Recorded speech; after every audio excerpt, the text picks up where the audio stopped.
Welcome to Everything Pro Wrestling.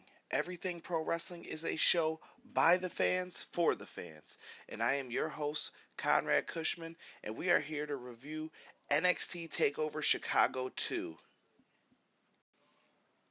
Alright, guys. The opener to the show was for the NXT Tag Team Championships as the Undisputed Era took on Danny Burch and Oney Lorcan. And guys, this match was complete fire.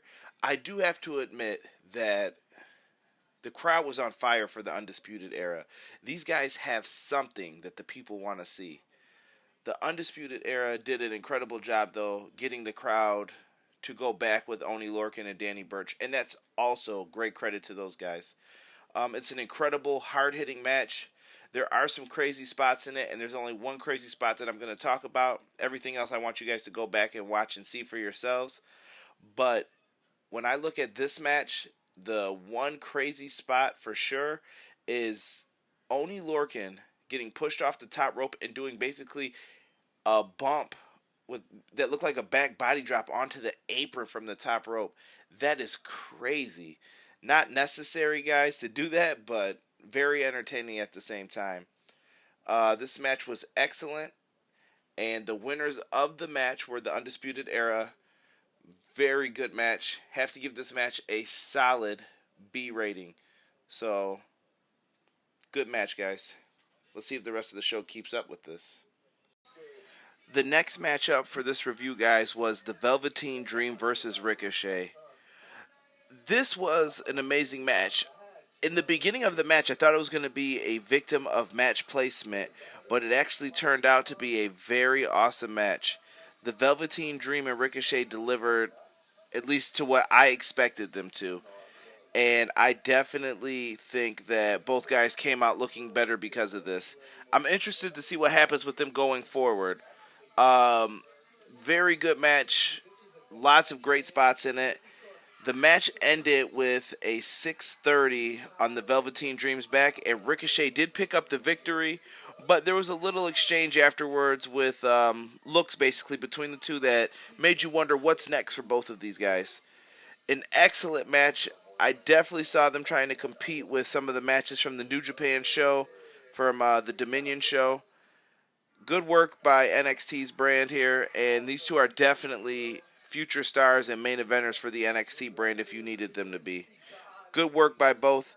The grade for this match I'm going to give it is a B+.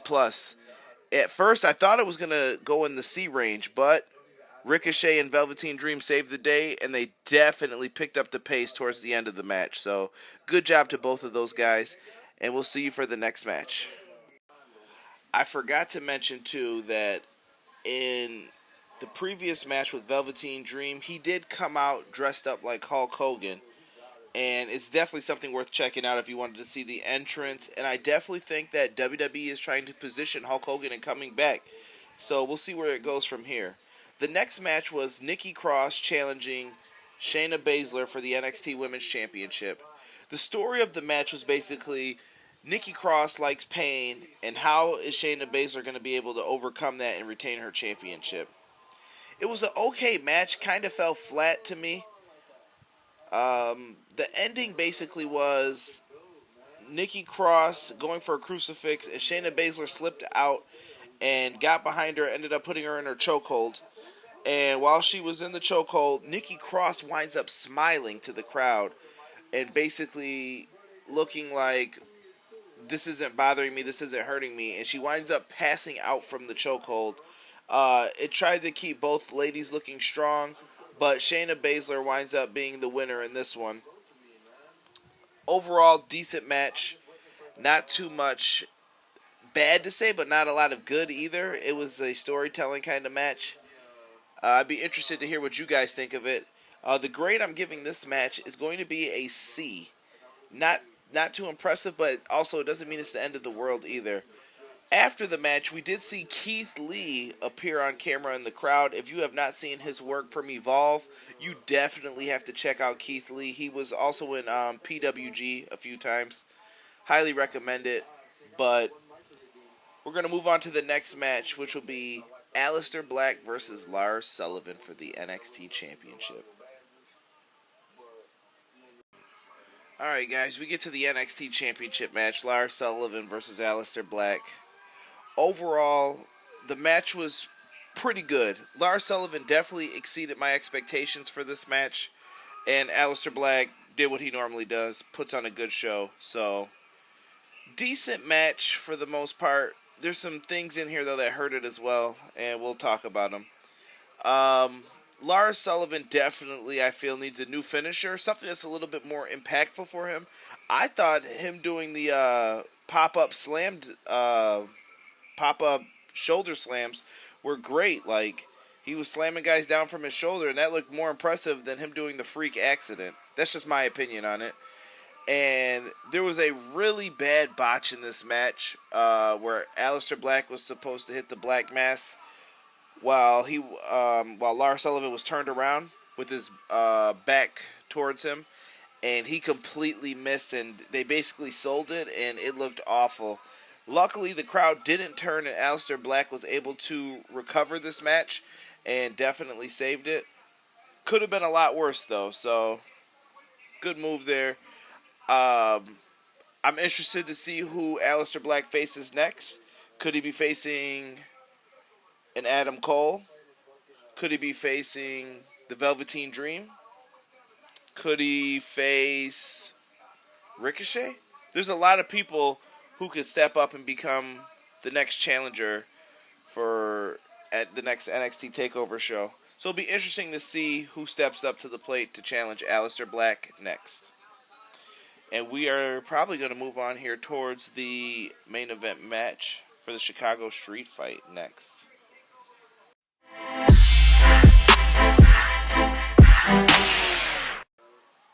And guys, the grade for the NXT title match, I teetered back and forth with it between a C plus and a C, and I have decided that I'm going to give it a C plus. I know that one botch doesn't kill an entire match. That one was a pretty big one, but overall I don't think it'll affect anyone's enjoyment of the match because they did recover nicely after it, and it was a decent match. The main event between Tommaso Ciampa and Johnny Gargano was absolutely insane. Excellent storytelling a year from where this storyline began in Chicago. This street fight had it all. It had brawling, it had storytelling, had some psychology in it. Very well done. I don't know what else to say for this. This has been built up beautifully. And I do feel that this match... we'll get into that once we talk about it. Man, I'm lost for words right now for what to even say about that match. What's even happening in that match. The show literally just went off. And basically the way I did this tonight, guys, was I was uploading as the matches happen. So before the match comes out, you see Johnny Gargano. He's coming out of gorilla position. And Candice LeRae shows up and basically hands him a crutch. And it looks like the crutch from last time to use as a weapon. And she tells him to kick Tommaso Ciampa's ass. And the Chicago street fight, amazing, guys. The beatdowns, there were so many great spots with the steel steps. There were handcuffs, stop signs. I'm trying to think of what else. Crutches. 2 sets of crutches, knee braces. Your bodies were used as weapons. Tables, chairs, garbage can lids. Like, there was everything used. There were even bolt cutters used to cut around the ring. The mat was actually taken up and exposed, and they actually used the wood that's underneath to support the ring structure underneath where the mat was. And that plays a big part into the ending of this match.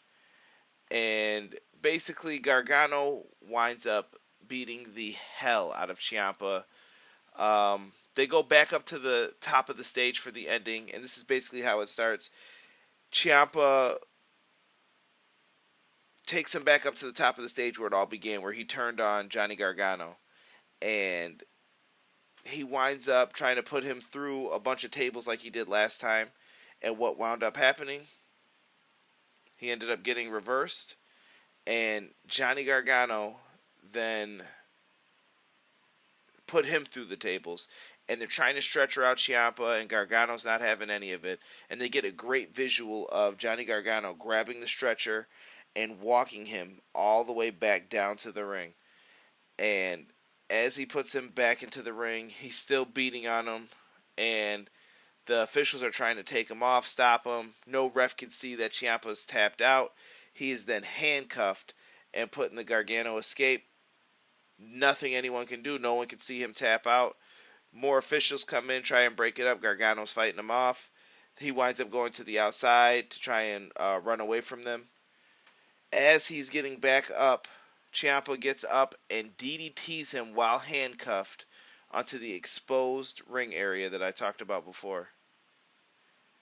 And he actually pins Johnny Gargano for the 1-2-3. My prediction was right. Tommaso Ciampa did pick up the victory. They do point out that Ciampa tapped out earlier in the match. They go to replays, and Gargano's knocked out in the ring.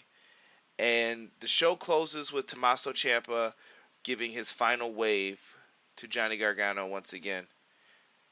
And maybe he is someone who could challenge for the NXT Championship after this.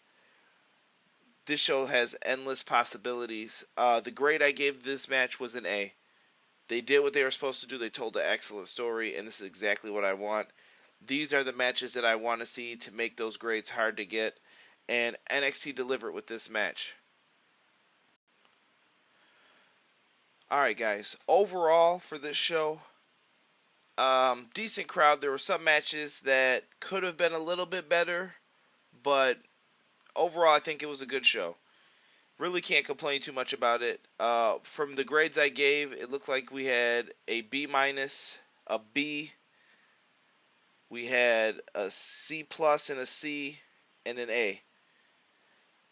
When I think about it, is this one of the better Takeover shows?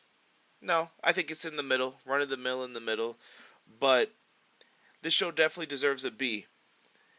It is something that you could go back and rewatch again if you're trying to watch the feud between Gargano and Ciampa. I think it's going to tell a great story, and it was definitely good.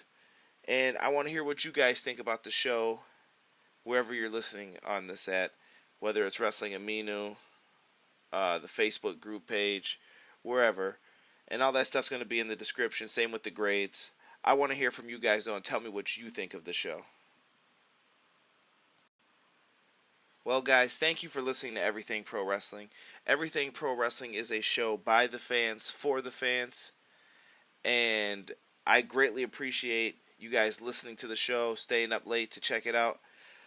I should be back tomorrow night on my YouTube channel with a Money in the Bank review.